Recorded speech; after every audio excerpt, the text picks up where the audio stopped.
Meus irmãos, quero convidá-los a abrirem suas Bíblias lá em Atos, capítulo 4, continuando a nossa série de mensagens no livro de Atos, capítulo 4, do verso 23 ao verso 35. Atos, capítulo 4, 23 a 35. A palavra do Senhor nos diz assim: uma vez soltos, procuraram os irmãos e lhe contaram quantas coisas lhe havia dito os principais sacerdotes e anciãos.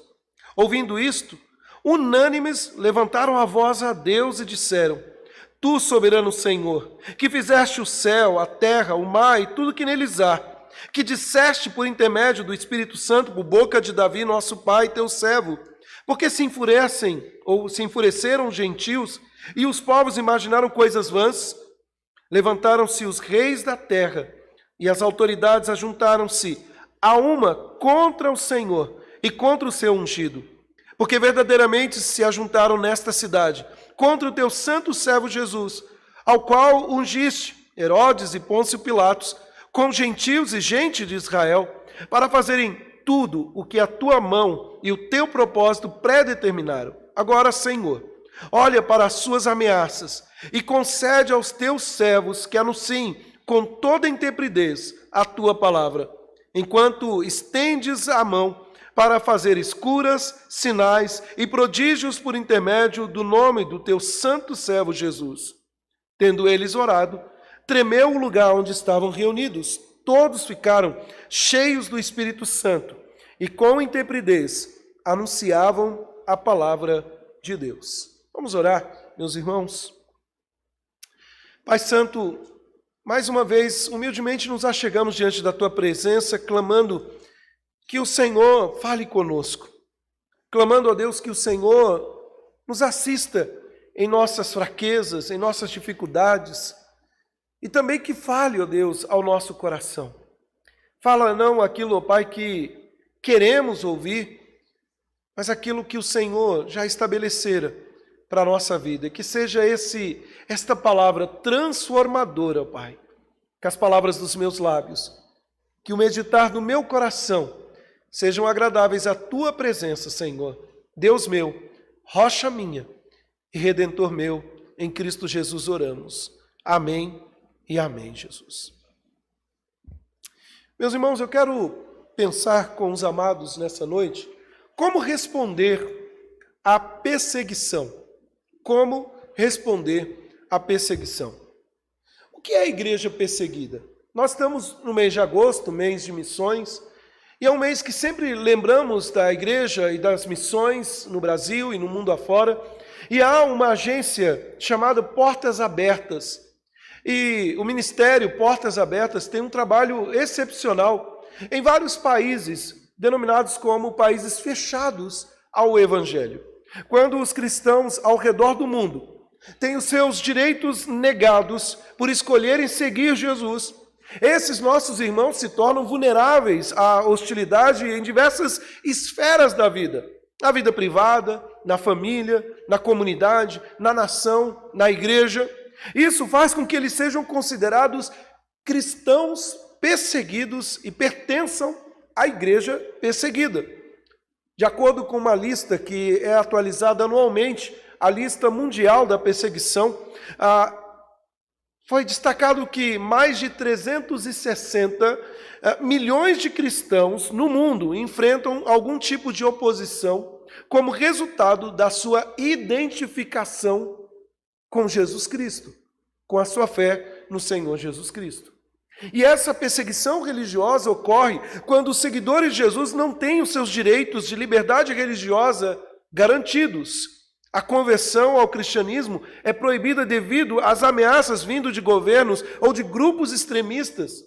Nossos irmãos são forçados a deixar suas casas, seus empregos por medo da violência, são agredidos fisicamente ou até mesmo mortos por causa da sua fé. Parte desta agressão, que pode culminar na morte, não vem de estranhos, vem mesmo até da família, que não aceita com que eles vivam agora o evangelho, o cristianismo. Alguns são presos, interrogados, mortos nas prisões, torturados, e tudo isso por se recusarem a negar Jesus. Mas qual é a diferença, meus irmãos, entre a igreja perseguida e a igreja sofredora? Será que existe diferença?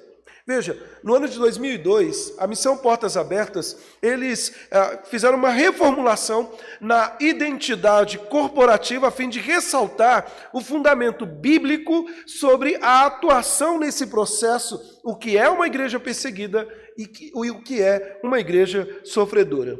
Bom, e basicamente, nós podemos resumir, e é fácil de entender que a igreja que sofre é a igreja passiva, ou seja, o sofrimento é algo passivo.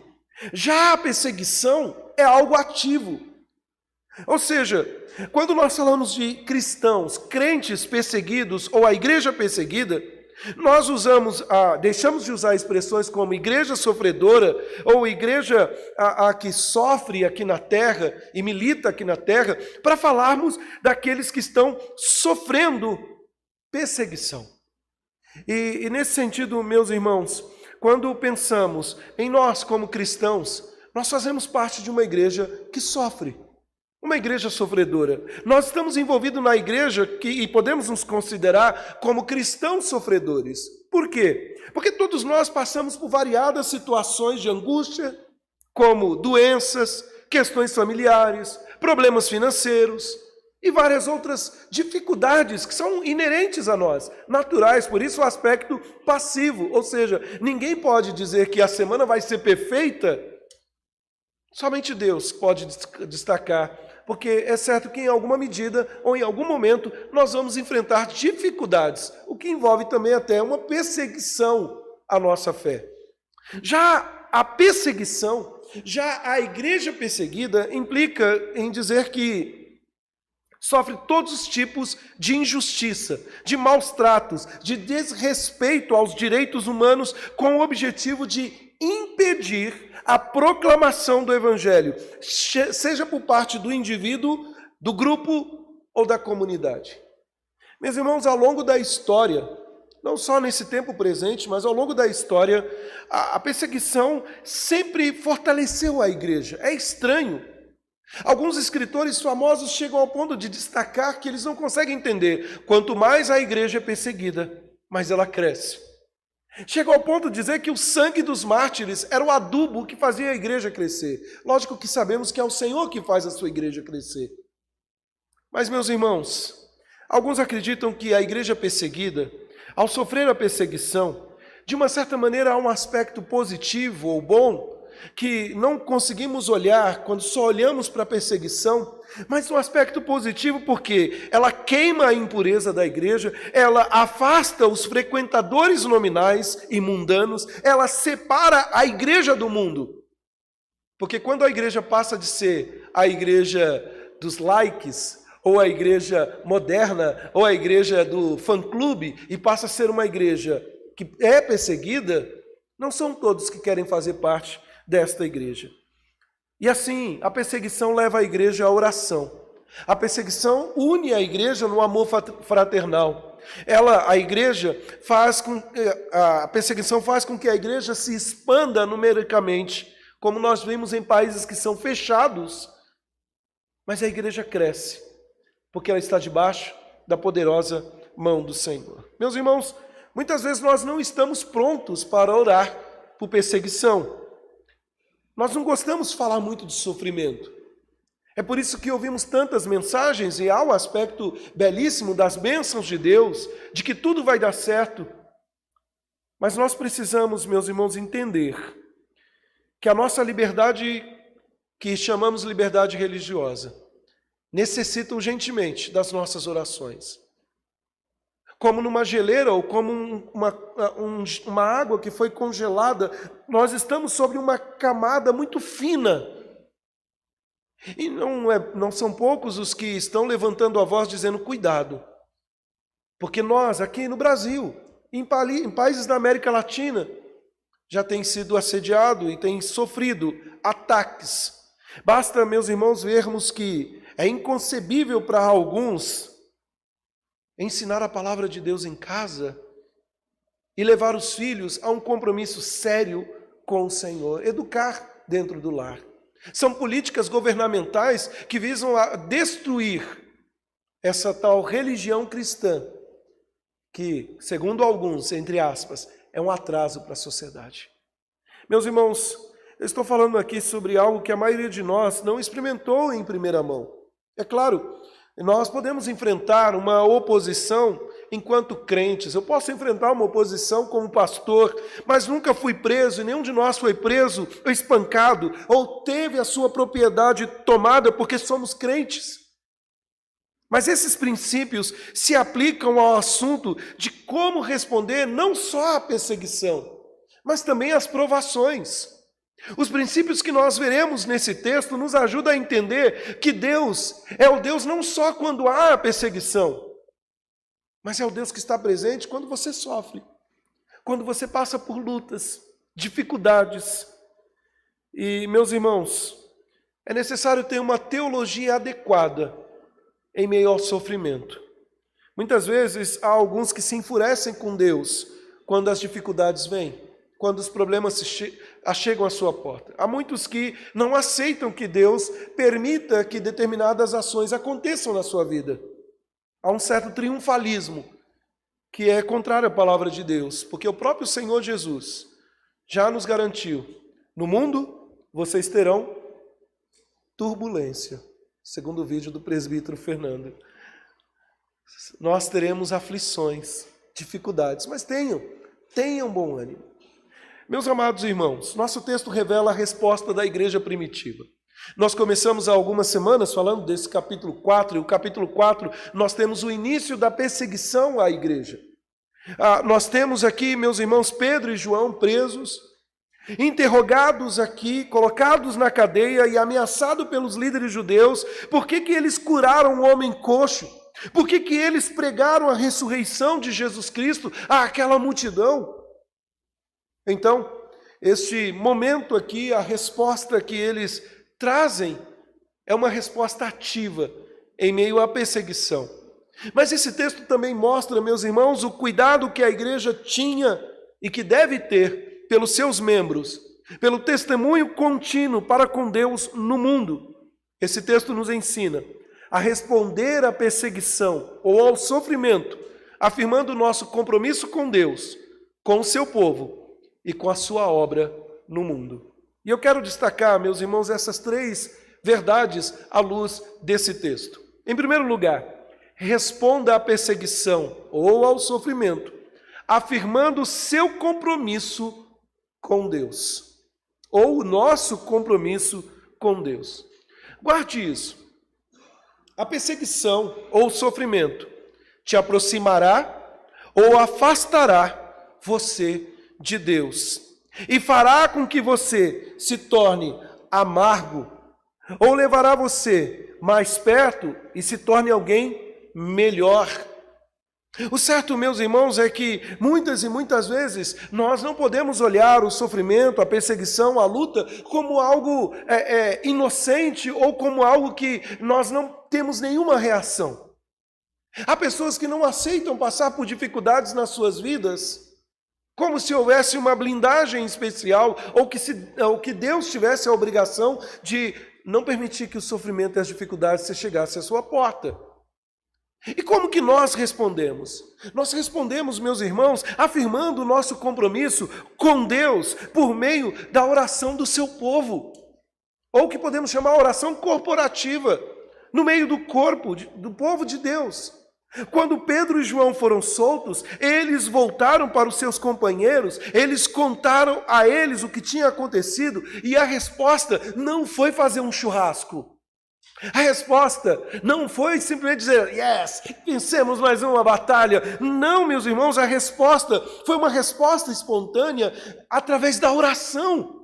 Observe aqui no versículo 24 do capítulo 4 que nos diz, ouvindo isto, ou seja, diante do que fora relatado por eles, Lucas faz questão de registrar, ouvindo isso, unânimes levantaram a voz e disseram, Tu, Senhor, soberano Senhor, que fizeste o céu, a terra, o mar e o que neles há. Meus amados irmãos, provavelmente essa oração registrada aqui talvez fora direcionada por um líder, por alguém ali na igreja primitiva que tinha a incumbência de reunir o povo para orar. Eu acredito, meus irmãos, olhando para esse texto, que Pedro e João, quando vão levar a notícia que eles foram soltos, eles não encontraram uma igreja distraída. É possível que já havia orações e intercessões em favor de Pedro e João. E o que acontece aqui é uma resposta em face à provocação, em face à perseguição, em face ao sofrimento. E veja, essa oração revela algo muito precioso para nós. Essa oração revela o foco. Veja, eu não sei se você já esteve em uma reunião de oração e não há nenhuma dificuldade em levantarmos os nossos problemas focados nas dificuldades, nos problemas, em problemas de saúde, em problemas financeiros. Não há nada de errado nisso. Pelo contrário, nós somos exortados. Não há nada de errado em eu pedir: orem por mim, orem pela minha família. Mas esse não é o foco principal do tempo da oração. O foco principal da oração é olhar para Deus. O problema, meus irmãos, é que muitas vezes nós visitamos e revisitamos os nossos problemas e nos esquecemos de quem é o nosso Deus. Sabe, é notável sobre essa oração que não há nenhuma palavra pedindo proteção contra mais perseguições. Não há nenhum comentário aqui, meus irmãos, deste povo dizendo: Senhor, nos livre das dificuldades, nos livre dos problemas. Mas o que há aqui, se você mais uma vez olhar o texto, ele diz: Tu, soberano Senhor, que fizestes o céu, a terra, o mar e tudo que neles há. Eu não sei se você já viu uma frase que diz assim: não diga que você tem um grande problema, diga que você tem um grande Deus. Você crê nisso? Essa era a convicção da igreja primitiva. Veja, o Senhor Jesus já havia ensinado os seus discípulos a orar. Primeiro, Pai nosso que estás nos céus, santificado seja o teu nome, venha o teu reino, seja feita a tua vontade, assim na terra como nos céus. E somente depois disso, os pedidos ou as necessidades, o pão nosso de cada dia nos dai hoje. Está lá em Mateus capítulo 6. Que as nossas orações comecem com o reconhecimento de quem é Deus. Esse é o foco. Veja, meus irmãos, sempre que nos achegamos diante do Senhor, é necessário trazer à tona quem Ele é. Uma lembrança de quem é o Senhor. Mas veja que esta oração do povo de Deus eleva os seus olhos para os recursos poderosos e inesgotáveis de Deus. A oração no verso 24 diz assim: o Deus que fez o céu, a terra, o mar e tudo o que neles há. Com essa expressão se reflete aqui, meus irmãos, em vários textos do Antigo Testamento, como Neemias, que nós lemos na liturgia, Êxodo capítulo 20, Isaías capítulo 37, Salmo 146. Esse é um simples lembrete que o Deus a quem nós oramos falou e fez o universo existir. Talvez alguém vai chegar para você e dizer assim: mas isso nunca aconteceu. Deus é especialista em tornar todas as coisas possíveis. Como nós ouvimos na semana passada. Vocês, eu não. Deus é Deus e ponto final. Nós precisamos lembrar disso. É o Deus que fala e acontece. E não há quem possa resistir à vontade de Deus. Ele falou e o universo veio a existir. Ele é dono de tudo e pode prover tudo para os seus filhos, para que eles possam continuar a obra dele. O homem carnal, o homem que não tem fé em Deus, ele vai olhar e dizer: é impossível. O homem que tem os olhos voltados para Deus é aquele que reafirma todos os dias: tudo é possível, porque o meu Deus criou todas as coisas e Ele pode fazer tudo que lhe aprouver, segundo o seu querer. Mas o que me chama a atenção, meus irmãos, é que esta oração, que tem o seu foco em Deus, essa oração que eleva os seus olhos para os recursos poderosos de Deus, é uma oração que traz respostas. Veja, Deus respondeu imediatamente à oração daquele povo. De que maneira? Sacudindo aquele local, aquela casa, e enchendo o povo, um novo enchimento pelo Espírito Santo. Foram capacitados a falar a palavra de Deus com ousadia. Às vezes, meus irmãos, Deus tem um plano diferente, ou um caminho diferente daquilo que nós concebemos. Talvez, meus irmãos, Deus não vai responder a sua resposta, ao pedido de oração imediatamente. Talvez Ele diga não. Talvez Ele diga espere. Mas aqui, o ato de estremecer as bases do lugar onde eles estavam reunidos, conforme o verso 35 narra para nós, é uma resposta. Deus ouviu o seu clamor. Graças a Deus que hoje não treme mais. Imagina a gente orando aqui e a igreja tremendo, né? Eu não sei quantos ficariam corajosamente aqui. Mas Deus continua respondendo e continua agindo. Sabe, meus irmãos, nós devemos pedir coisas específicas que promovam o reino de Deus e nós devemos esperar que Ele responda. Eu não estou dizendo, mais uma vez, que você não pode pedir por coisas como saúde, dinheiro, a bênção dele sobre o seu trabalho, mas nós precisamos também orar pelo progresso do Evangelho. Senhor, levanta homens e mulheres dessa cidade que possam te conhecer mais e mais e caminhar conosco. Senhor, ora e orar pelos missionários. Senhor, abençoa os missionários, abençoe a nossa igreja, que ela possa caminhar, Senhor, mesmo em face da oposição, mesmo em face da perseguição. Nós devemos, meus irmãos, deixar com que os problemas nos unam a outros crentes e levar as nossas necessidades ao Deus que tem todo o poder. Então veja, nós afirmamos o nosso compromisso nos reunindo em oração e nós afirmamos o nosso compromisso com Deus tendo uma visão elevada de Deus como Senhor soberano, mesmo acima do mal. A palavra usada para se dirigir a Deus vem de uma palavra grega que é transliterada como déspota. E déspota, ela em alguns contextos, como aqui aparece 6 vezes no Novo Testamento, déspota pode trazer na nossa língua o sentido de um mestre cruel, o que nós conhecemos como tirano. Porém, meus irmãos, o que nós temos aqui no nosso texto caminha na linha diferente. Porque Deus não é um Deus tirano. A ideia do déspota que aparece no grego é a ideia de um mestre absoluto, um Senhor soberano. É a visão ainda mais elevada acerca de Deus. Mais uma vez, se você tem orado, pensado que grandes são os seus problemas, e só enfatizando os problemas na sua vida, sem se lembrar quem é Deus, você está caminhando para o fracasso. Sabe por que você está caminhando para o fracasso?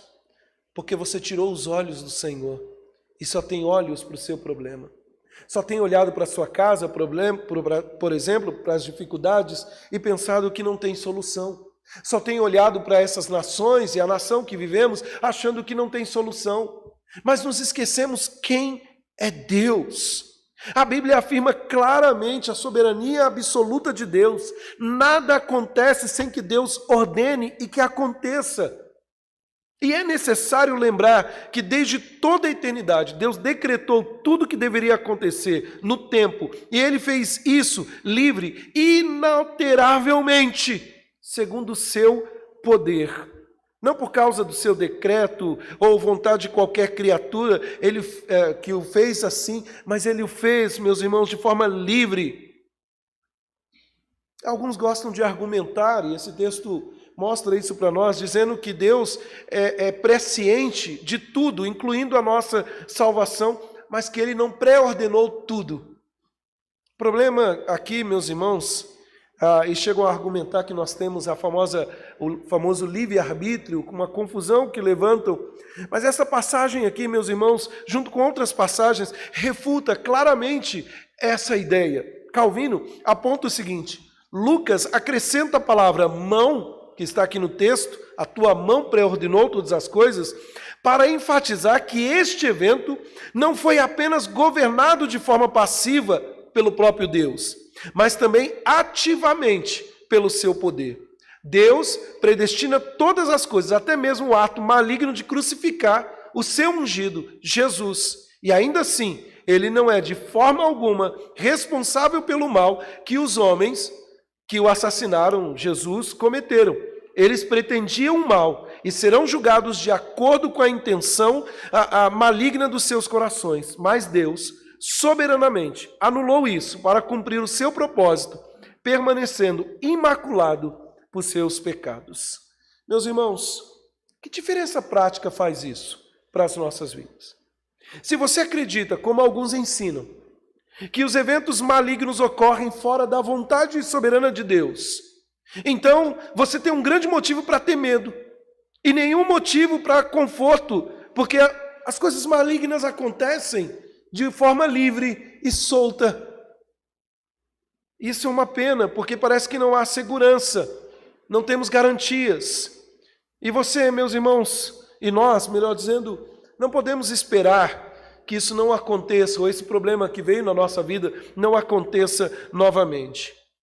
Mas ao outro lado da história, se você crê, como os apóstolos, que Deus é poderoso e soberanamente ordena tudo o que acontece, e Ele ordena tudo de acordo com o seu sábio propósito, se homens maus perversos perseguem a igreja, e que Deus predestinou tudo isso, sabendo que tudo aconteceria, cumprindo o seu propósito e a sua glória, então nós podemos nos submeter, sabendo que Deus está no controle. A vida de Jó é um grande exemplo para nós. Satanás não é um agente livre. Satanás não é um agente que se levanta e acorda de manhã dizendo: opa, vou ver agora quem que eu vou atormentar. Tudo faz parte do plano de Deus. Ao ponto que Jó, ao entender a soberania de Deus, ele declara: bem sei que tudo podes, e alguns dos teus planos, é isso? E nenhum dos teus planos pode ser frustrado. Isso não quer dizer, meus irmãos, que Deus é o autor do mal, mas simplesmente mostrando que Deus é soberano não só sobre os momentos felizes da sua vida, mas que Deus está no controle até mesmo dos infortúnios, daqueles momentos difíceis que acomete a sua vida. Então descanse, tenha este foco nessa grandeza de Deus, afirme o seu compromisso com este Deus, conhecendo e aplicando a sua palavra. Sabe, é interessante porque aquele que estava liderando essa reunião de oração, ele conhecia muito bem o Salmo de número 2, o versículo 1 e 2, e ele tinha isso vívido na sua memória, ele afirma isso. Ele fala que o Espírito Santo inspirou Davi a escrever essas palavras, e então ele aplica este salmo à situação atual. Sabe, meus irmãos, para alguns a morte de Jesus foi um fracasso. Como certo líder de uma seita no nosso país diz, ou de outras comunidades ao longo do mundo, Deus fracassou. Deus não fracassa, Deus tem seus planos. E Ele pode fazer todas as coisas segundo o seu querer. O Salmo 2, ele continua dizendo: aquele que está sentado nos céus, ele ri, o Senhor zomba deles. Os homens se colocam como poderosos nesse mundo, achando que podem destruir a igreja. A igreja do Senhor é indestrutível. As portas do inferno não podem prevalecer contra elas. Eles podem matar o pregador, podem matar o obreiro, mas não podem matar a obra. É completamente fútil, tolo, tentar lutar contra o soberano Senhor. Os inimigos de Deus pensam que venceram quando mataram Jesus, mas Deus triunfou ao ressuscitá-lo dos mortos. Ele está voltando para julgar os vivos e mortos. Há muitos que zombam de Deus. Há muitos que perguntam: onde seu Deus, onde está? Ele é rei soberano, ele controla todas as coisas. E creia, as melhores orações sempre são baseadas na Escritura, aplicando diretamente a nossa situação, a nossa necessidade. E nós não seremos capazes de aplicar a palavra de Deus em momento de crise, em momento de dificuldade, se não estivermos com a nossa mente saturada pela palavra de Deus todos os dias. O momento de se preparar para o sofrimento, o momento de se preparar para a perseguição, não é quando o problema chega, não é quando o sofrimento vem, não é quando a perseguição vem. O momento de se preparar é antes que a crise chegue na sua vida. Se prepare. Sabe, irmãos, eu confesso que muitas vezes nós não temos esta visão. Eu não tenho esta visão de me preparar. Eu oro mais quando o problema vem na minha vida. Quando a vida está tranquila, eu não oro tanto. Mas é necessário ter uma vida de oração. Não só em meio aos problemas, mas em todo o tempo. E assim nós reafirmamos o nosso compromisso com Deus em tempos de perseguição ou sofrimento, por meio da oração do seu povo, tendo uma visão elevada da sua soberania sobre todos os conhecimentos, aplicando sua palavra e também, meus irmãos, olhando e imitando Jesus como santo servo de Deus. Por duas vezes nesta oração, por duas vezes nesse texto, tanto o versículo 27 quanto o versículo 30 se refere a Jesus como santo servo de Deus. E olha só, verso 27 diz assim: porque verdadeiramente se ajuntaram nessa cidade contra o teu santo servo Jesus. Verso 30, enquanto estendes a mão para fazer curas, sinais, prodígios, por intermédio do nome do teu santo servo Jesus. Essa palavra grega, ela pode ser traduzida, ou seria melhor traduzida como filho, mas aqui, dentro do contexto, se acomodou como servo. Agora, há uma outra palavra que aparece no texto, e eu gostaria de destacar, no verso 29, que diz assim: agora, Senhor, olha para as suas ameaças e concede aos teus servos. Mas não é a mesma palavra que aparece se referindo a Jesus. E qual é o segredo aqui? Meus irmãos, quando nós olhamos essa distinção das palavras, implica que nós não devemos nos elevar no mesmo nível de Jesus, mas nós devemos nos considerar como servos à semelhança de Jesus. Sabe, alguém que é servo não se coloca na posição de dizer, eu não mereço, ou o Senhor é injusto de fazer isso, ou então esperar um tratamento maravilhoso diferenciado. Não, meus irmãos, os servos, naquele contexto, não tinham direitos. Eles esperavam era esperado deles que se prestasse submissão absoluta, obediência incondicional. O dono tinha direito da vida, da morte. Os bens não eram bens dele próprio, era do seu Senhor. Mas no caso, meus irmãos, nós sabemos, no caso do texto, quem é o nosso Senhor, nós sabemos que o nosso Mestre é benevolente e que Ele tem o nosso bem-estar eterno na sua mão. Ao ponto dele dizer que não haverá mais choro, nem dor, nem sofrimento. É esse o plano que ele tem para as nossas vidas. Não como um tirano que nós conhecemos neste mundo, um déspota que escraviza, que impõe suas mãos, mas um Senhor que cuida. Como é bom ser servo do Senhor Jesus Cristo, servo do Deus Altíssimo. Então, meus irmãos, em um momento de perseguição ou de provação, nós devemos responder, reafirmando o nosso compromisso com o nosso Senhor e Mestre. Não somos nós, meus irmãos, nós somos comprados por um preço e, portanto, nós devemos glorificar a Deus com nossos corpos, mesmo que isso signifique o martírio, a morte. Segundo lugar, meus irmãos, responda à perseguição ou ao sofrimento, afirmando o seu compromisso com o povo de Deus, com o seu povo. Veja, os apóstolos faziam parte da irmandade, daquele povo unido, aquele povo atencioso, aquele povo generoso. Assim que eles foram libertados, eles foram até os seus companheiros e compartilharam o que havia acontecido com eles. É interessante, meus irmãos, que Lucas registra que toda aquela congregação não era um número de meia dúzia de pessoas, era um número de mais ou menos 5.000 pessoas, estavam reunidos. E toda aquela congregação era um só coração e uma só alma. Eles eram marcados por uma generosidade incomum, de um cuidado uns com os outros. Veja, se você olhar no texto, é interessante porque os apóstolos retornaram para uma igreja unida. Diz o texto, meus irmãos, que eles estavam unânimes, que eles estavam juntos, preocupados uns com os outros.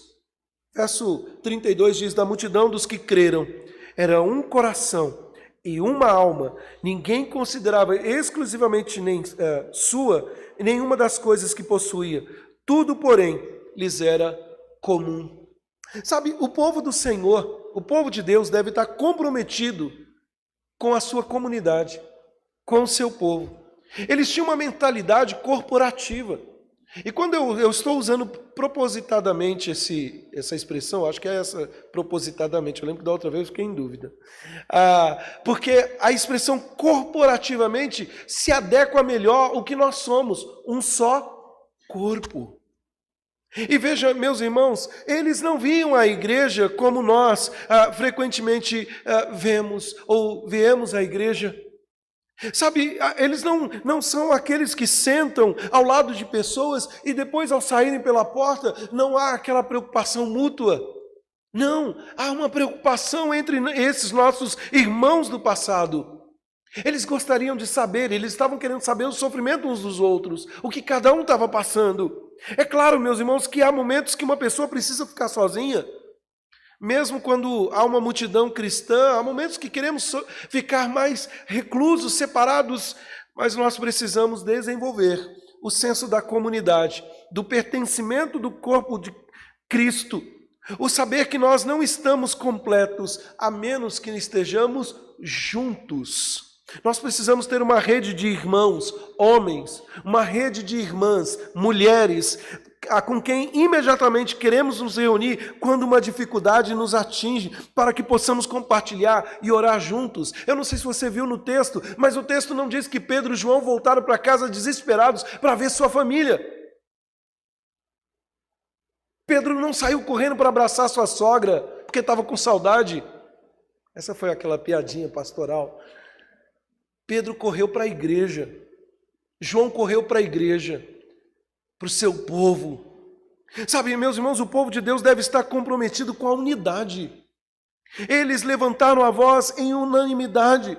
Eles eram um só coração, uma só alma. Unidade não significa que todos nós parecemos e pensamos da mesma forma.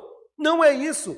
Temos cabeças diferentes, pensamentos diferentes. Deus nos fez como indivíduos e nós vamos nos expressar de formas diferentes.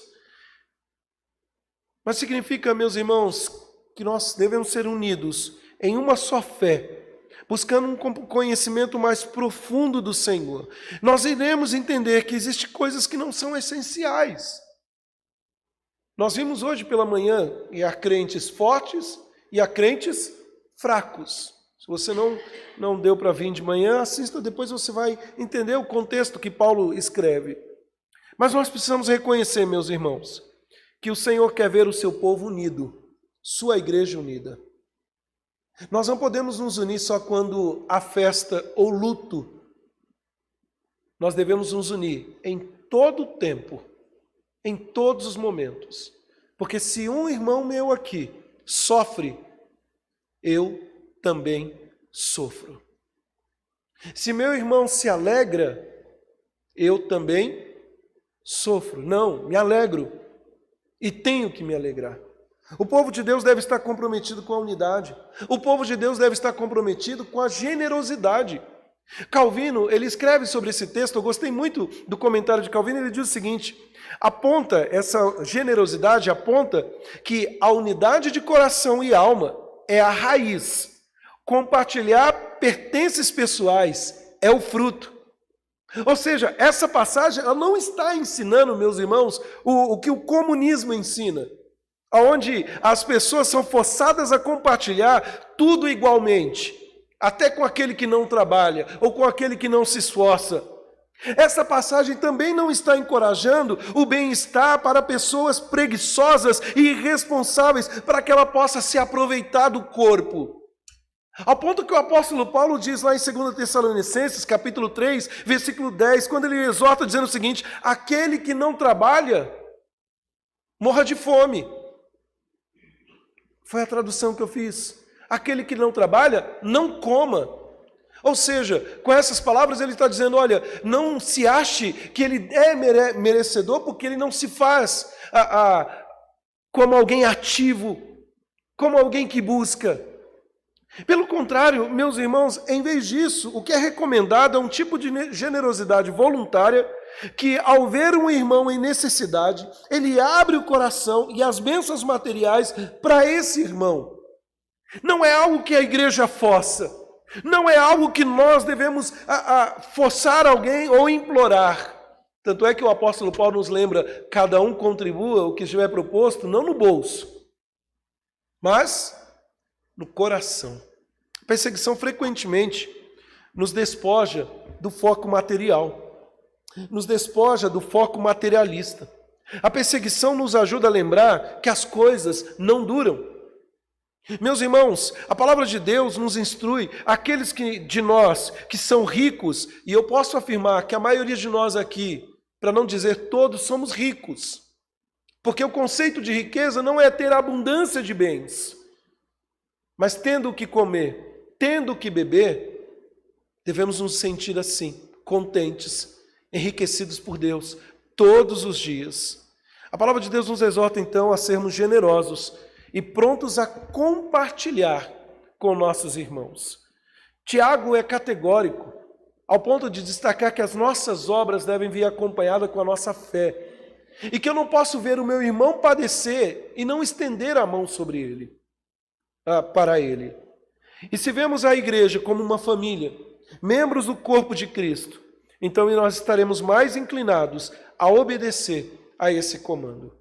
Então, meus irmãos, quando enfrentarmos as perseguições ou o sofrimento, nós precisamos reafirmar o nosso compromisso com o Senhor soberano, com a sua igreja, com o seu povo. Mas, em último lugar, como que nós respondemos à perseguição e ao sofrimento? Afirmando o nosso compromisso com o Senhor ou com a obra do Senhor no mundo.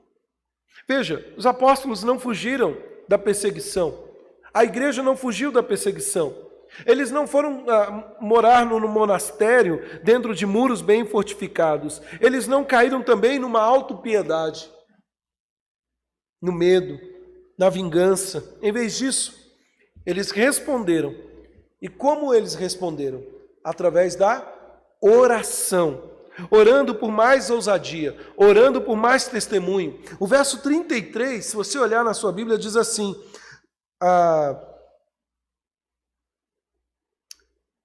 da multidão dos que creram era um só coração, uma alma, ninguém considerava exclusivamente sua nenhuma das coisas que possuía, tudo porém lhes era comum. E o verso 33 diz: com grande poder os apóstolos davam testemunho da ressurreição do Senhor Jesus, e em todos eles havia abundante graça. Meus irmãos, eles estavam cumprindo aquilo que Atos capítulo 1, verso 8 diz, mesmo em face da perseguição: vocês serão minhas testemunhas. Como nós vimos na última mensagem, a ressurreição de Jesus estava no centro do testemunho. Sabe, é interessante que havia sem dúvida o amor da igreja, como nós vimos, havia generosidade, nós vimos milagres poderosos.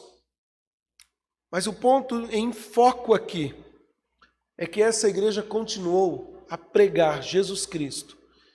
E não só o Jesus crucificado, mas o Jesus crucificado e ressurreto.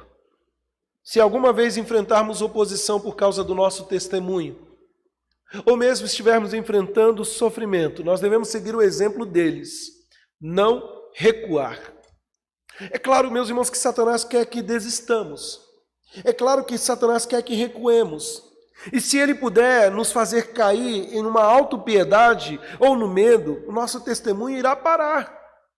É claro que Satanás quer que você mude o foco, achando que sua vida não tem segurança. É claro que ele vai trabalhar o tempo todo dizendo que a igreja não presta. Mas se o Senhor nos colocou aqui para sermos testemunhas da sua morte, da sua ressurreição, para aqueles que precisam desesperadamente de um Salvador. Muitas vezes, a nossa atitude, quando somos perseguidos, é uma atitude de medo, de insegurança, de incerteza. A exortação de Jesus poderia e cabe muito bem para nós, que ele dissera no passado e também para nós hoje. Por que sois assim tão tímidos? Por que sois assim, homens de pequena fé? Meus irmãos, eu quero concluir contando uma história. Uma história que eu me emocionei muito, que eu li há algum tempo. Havia uma garota chinesa, com 19 anos de idade, que era cristã. E ela foi espancada e jogada numa cela imunda, escura, estava tudo escuro. Mas pelo cheiro, ela sabia que o chão viscoso, estava coberto de excrementos humanos. Era ali naquele local, insalubre, terrível, que estava aquela garota. Não havia cama para ela, não havia cadeira. Ela teve que sentar e dormir em meio à sujeira, em meio ao excremento. Ela se agachou o mínimo possível, seu corpo sangrando, para que ele não tocasse aquele chão. E silenciosamente, ela agradeceu ao Senhor por ser digna de sofrer por ele. Ela pediu ao Senhor, pela sua força, pela sua sabedoria, a lidar com aquele sofrimento, não para sair daquele lugar terrível, mas onde quer que ele a colocasse, ela seria capaz de continuar a pregar o Evangelho. Bom, um dia, enquanto ela estava cantando um hino em uma voz baixa ali, o Senhor a impressionou. Este deve ser o seu ministério. Daí ela pensou, estou sozinha, para quem posso pregar? E de repente, a ideia lhe ocorreu. Ela se levantou, chamou o guarda e disse o seguinte: Senhor, posso fazer algum trabalho pesado para vocês? O guarda olhou para ela com desprezo, misturado com surpresa, porque ninguém nunca tinha feito um tipo de pedido assim. Aquela garota tinha sofrido, aquela garota foi espancada, estava no meio dos excrementos, havia outras celas ali. Mas ela então continua: olha, esta prisão é imunda. Deixe-me entrar nas celas e limpar os excrementos. Só me dê um pouco de água e uma escova.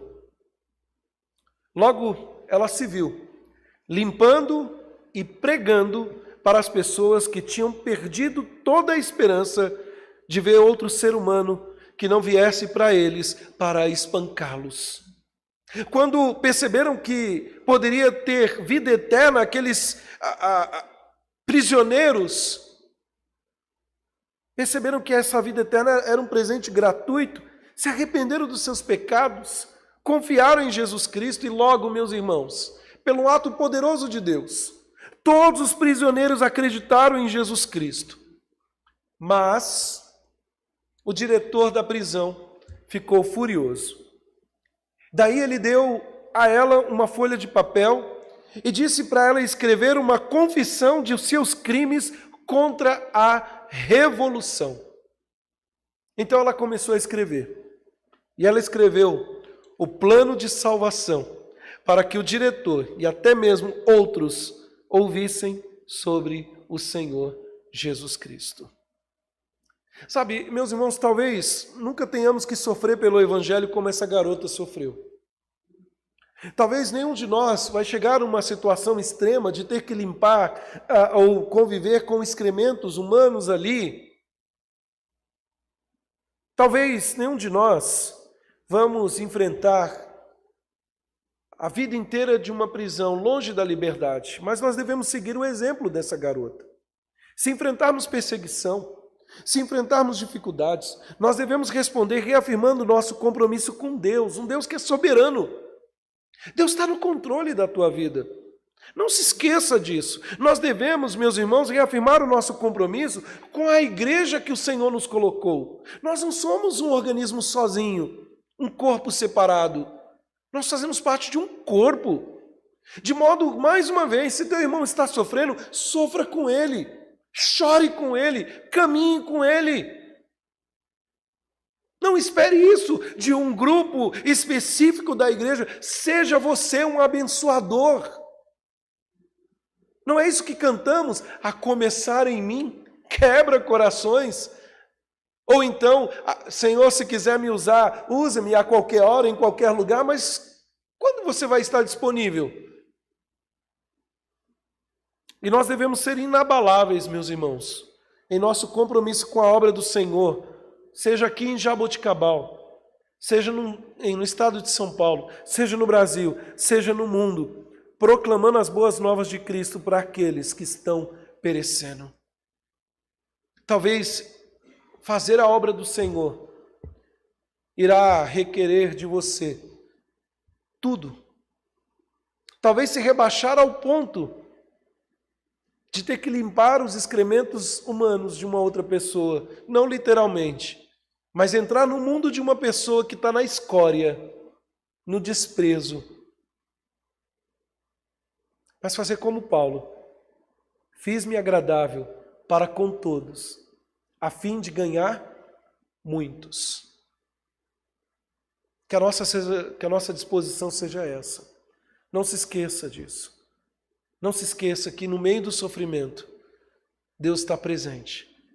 No meio da perseguição, Deus está no controle. No meio da luta, da batalha, que muitas vezes é rinhenta, Ele já nos deu um caminho de salvação, um escape, que só o soberano, a mão soberana de Deus, pode fazer e conduzir nas nossas vidas. Que Deus nos abençoe